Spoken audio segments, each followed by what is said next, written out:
ఎన్నికల ప్రచారంలో భాగంగా వాంబే కాలనీలో ఏ బ్లాక్ మొత్తం కూడా ప్రతి అపార్ట్మెంట్ కూడా ప్రతి గడపకి వెళ్ళడం జరిగింది. జగన్మోహన్ రెడ్డి గారి పరిపాలనలో ప్రజలందరూ కూడా సుభిక్షంగా ఉంటారని చెప్పని ప్రతి ఒక్కళ్ళు కూడా చెప్తున్నారు అందరూ కూడా. కాకపోతే అందరికీ ఒక చిన్న ప్రాబ్లం ఏంటంటే చేయూత కానీ, ఆసరా కానీ, జగనన్న విద్యా దీవెన కానీ, ఈబీసీ నేస్తం కానీ ఇవన్నీ కూడా ఆన్ గ్రోయింగ్ పథకాలు. ఇవన్నీ కూడా ఇవి ప్రతి సంవత్సరం మాదిరిగానే ఈ సంవత్సరం కూడా ఇవ్వడం జరిగింది. మధ్యలో ఎన్నికలు కూడా వచ్చింది. వాటిని ఇమ్మని పదే పదే మేము ఈసీకి, ఎలక్షన్ కమిషన్ కోరుకున్నాము. కానీ చంద్రబాబు నాయుడు అతనుకున్న అధికారాన్ని అడ్డం పెట్టుకుని, అంటే కేంద్ర ప్రభుత్వ అధికారాన్ని అడ్డం పెట్టుకొని ఆంధ్రప్రదేశ్లో ఉన్న పేద ప్రజలందరినీ కూడా బాధ పెట్టే పని చేస్తున్నాడు. మొన్నేమో పెన్షన్ల పంపిణీకి వాలంటీర్లను ఆపేసి అవ్వాతాతల్ని, దివ్యాంగులను ఇబ్బంది పెట్టాడు.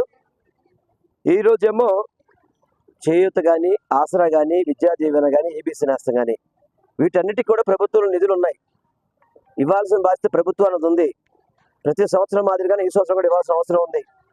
కానీ ఎన్నికలు అని చెప్పని ఎలక్షన్ కమిషన్ వాటిని అడ్డుకోవడం అనేది సరైన పని కాదు. ప్రజల్ని ఇబ్బంది పెట్టడం అనేది ఏ ఒక్కరికి కూడా సమంజసం కాదు. జనరల్గా చంద్రబాబు నాయుడు ఎన్నికల ముందు పసుపు కుంకుమ అని చెప్పించాడు. అది ఎన్నికల కోడ్కి ఉల్లంఘన వస్తుంది వాస్తవం చెప్పాలనుకుంటే కనుక. అటువంటి పసుపు కుంకుమలకేమో లాస్ట్ ఇయర్ పర్మిషన్ ఇచ్చారు. కానీ ఈ సంవత్సరం రెగ్యులర్గా ఇచ్చే పథకాలను ఆపడం అనేది చాలా బాధాకరం. ఎన్నికల కమిషన్ దీన్ని పునర్పరిశీలించాలి. లబ్ధిదారులు కూడా కోర్టుకు వేశారు, మా డబ్బులు మాకు ఇప్పించండి అని. ఎన్నికల కమిషన్ దానికి పాజిటివ్గా స్పందించాలని కోరుకుంటున్నాను. ఎందుకంటే ఎండాకాలం ప్రజలు చాలా ఇబ్బంది పడుతున్నారు.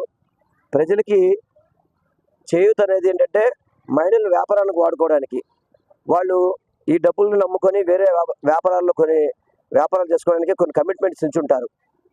వాటి అన్నీ కూడా ఆగిపోయినాయి. పిల్లల చదువులు కాలేజీల నుంచి బయటకు రావడం కానివ్వండి, ఇప్పుడు టీసీలు తీసుకుని వేరే కాలేజీలు చేరాలన్నా కానీ, విద్యా దీవెన పడితే కానీ వాళ్ళకి తర్వాత చదువులకు అవకాశం ఉండదు. అటువంటి ఆపడం కూడా ఇది సమంజసం కాదు. వీటన్నిటికీ కారణం చంద్రబాబు నాయుడు, భారతీయ జనతా పార్టీ, జనసేన ఈ మూడు కూటముల వల్ల రాష్ట్రానికి మంచి ఏం జరగదు. ఇటువంటి దుర్మార్గపు ఆలోచనలు మాత్రం ముగ్గురు కలిసి చేస్తారు.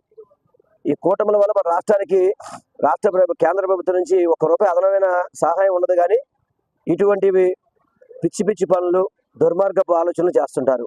దయచేసి చంద్రబాబు గారిని, నరేంద్ర మోడీ గారిని, పవన్ కళ్యాణ్ గారిని కోరుకుంటున్నా, అయ్యా మీరు పేద ప్రజల మీద కక్ష తీర్చుకోబాకండి. మీకేమైనా కక్ష ఉంటే మా మీద, జగన్మోహన్ రెడ్డి గారి మీద, మా పార్టీ నాయకుల మీద తీర్చుకోండి. పేద ప్రజలను మాత్రం కనికరించండి.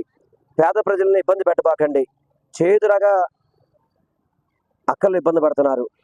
పెన్షన్ సరైన టైంకి అందక అవాతాతలు ఇబ్బంది పడుతున్నారు. విద్యా దీవెన రాక విద్యార్థులు బాధపడుతున్నారు. ఈబీసీ నేస్తం లేక వెనకబడిన వర్గాలు కొన్ని ఇబ్బంది పడుతున్నాయి. దయచేసి వీళ్ళ మీద కక్ష సాధించబాకండి. మీరు గతంలో మీకు ఓట్లే లేదు కదా అని పవన్ కళ్యాణ్ 2 చోట్ల ఓడించాడని చెప్పని, బీజేపీకి 1 సీటు కూడా అవకాశం కల్పించలేదని, చంద్రబాబు నాయుడికి అధికారం రాలేదని, ముఖ్యంగా వాళ్ళ కొడుకును ఓడించాడని చెప్పని ఈ కక్ష ఆంధ్ర రాష్ట్ర ప్రజల మీద ఉంది. ఇది ఈ విధంగా తీర్చుకుంటున్నారు. నేను ఒకటి మాట చెప్తున్నాను, మీరు ఈ 2 నెలలు ఇబ్బంది పెట్టొచ్చుండేమో. రేపు జూన్ 4 నాడు జగన్మోహన్ రెడ్డి గారు జగనన్న నేను అని ప్రమాణ స్వీకారం చేస్తాడు. అది చేసిన తర్వాత మీరెవరు కూడా పేద ప్రజల్ని టచ్ కూడా చేయలేరు.